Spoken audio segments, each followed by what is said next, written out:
Oh, folks, gather a little closer to the fire. The wind's eerie tonight. Sounds like someone moaning out there in the woods.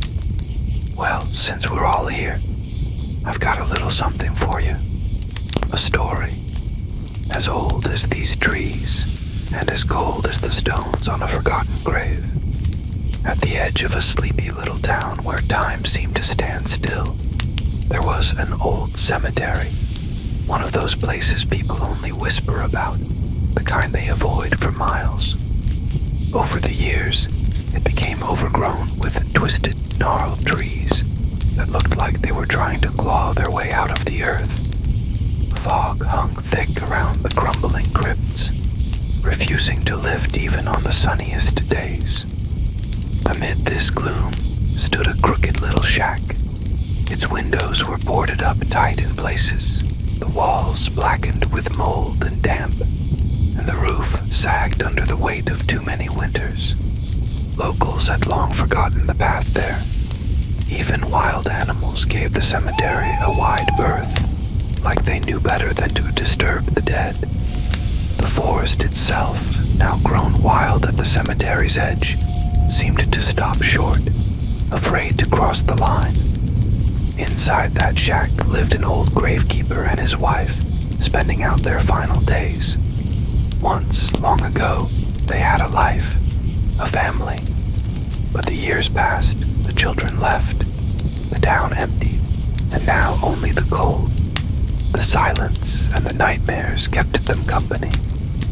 One gray, endless day, as the grave mist crept in through the cracks in the shack's walls, clinging to everything like a clammy shroud, the old man stared into a dark corner and rasped, "Wife, bake me a donut. Just one.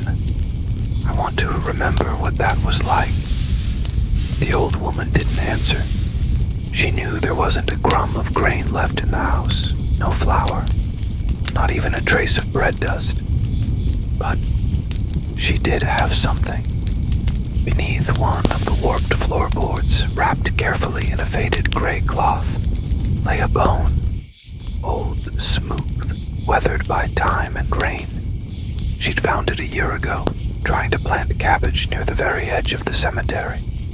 For reasons she couldn't explain, her trembling hands had wrapped it up and hidden it away.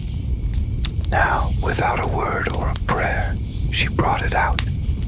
The bone was heavy, porous, like it had soaked up ancient secrets. She ground it down in a mortar, crushed it, until it became a fine, gray powder. To that grim dust, she added what was left of some sour cream and rancid, burned butter. She kneaded it into dough. From that dough, she shaped a small, round donut. She fried it in a black, smoke-stained pan that hissed and spat like it didn't want to be part of this curse. When it was done, she set it on the windowsill to cool. But it didn't cool. Night fell too fast. The forest outside went silent, holding its breath.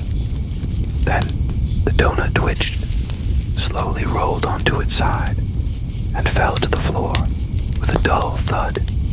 It rolled to the door, across the porch, and out into the weeds, along an old, forgotten trail, disappearing into the darkness of the woods.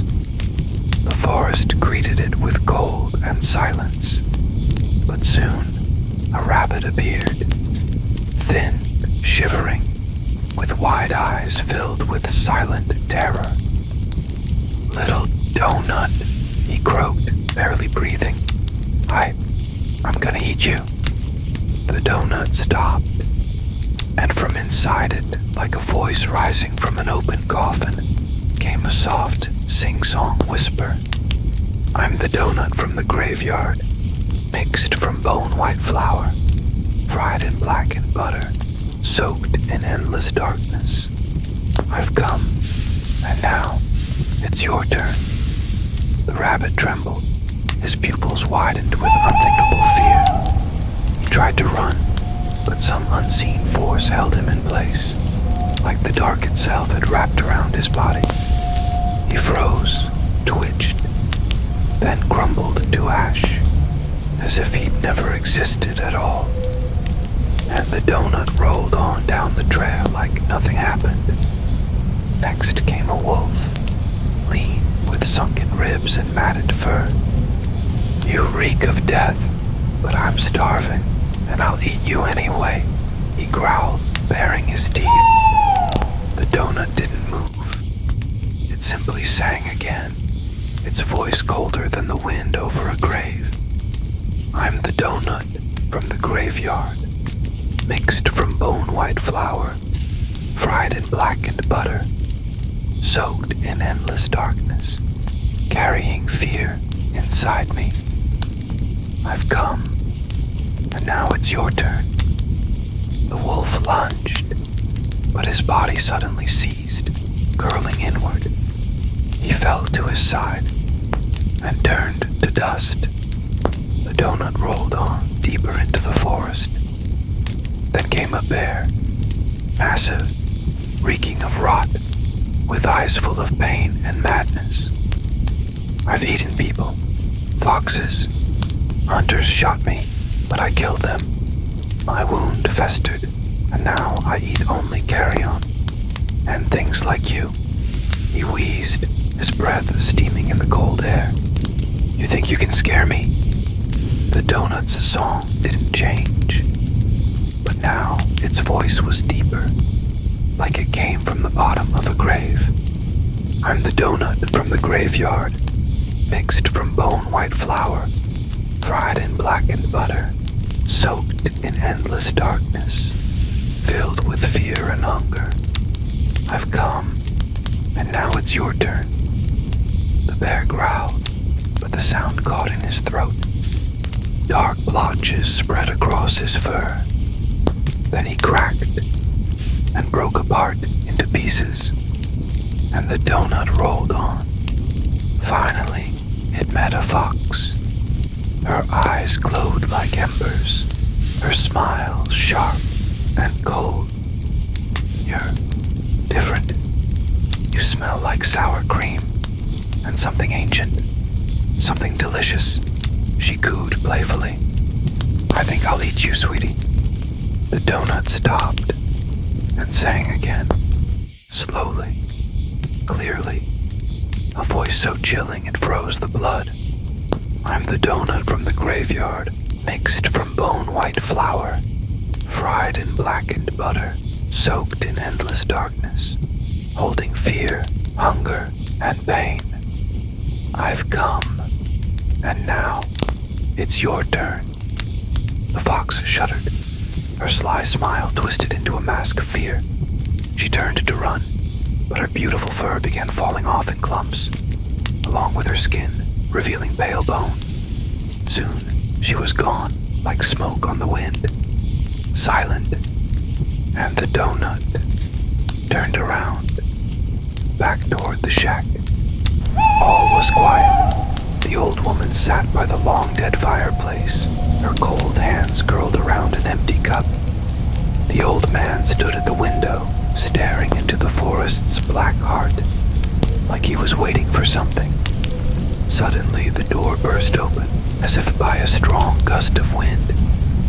And there, in the doorway, bathed in cold moonlight, stood the donut. It rocked slightly, then began to sing its terrible song. Its voice was like the rustle of a burial shroud, or the dull thump of soil hitting a fresh grave. "I'm the donut from the graveyard, mixed from bone-white flour, fried in blackened butter, soaked in endless darkness, holding fear, hunger, pain, and cunning. I've come, and now it's your turn." The old man reached for the poker but couldn't move. His eyes widened in horror. He tried to scream, but no sound came. The old woman tried to light a candle, but her hands wouldn't work. Her face twisted in a silent scream. The donut's shadow stretched across the floor, growing larger.